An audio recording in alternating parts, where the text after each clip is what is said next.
So these ones are on solving absolute value equations. Just to remind you that we talked about absolute value before, but when you do the absolute value of a number, it's either going to equal 0 or a positive number. But if you try to take the absolute value of a number, you're never going to get a negative answer. So just to remind you of that. So when you're solving an absolute value equation, there is no such thing as the distributive property. You have to get the absolute value by itself and then apply the rule for absolute value.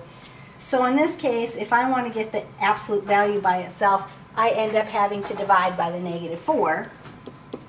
And so I get the absolute value of x equals 8.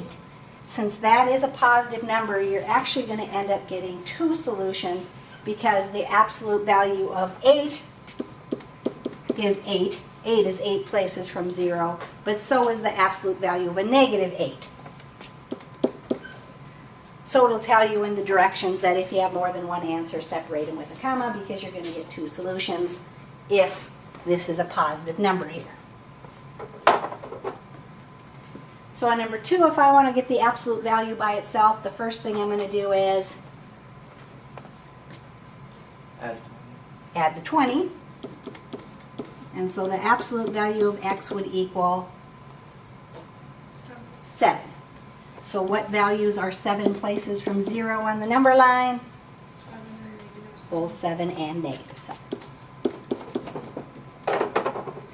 Sneak this bottom one in here. On number 3, if I'm going to solve that one for x, I would divide it by -5, and you'd have the absolute value of x equals -6.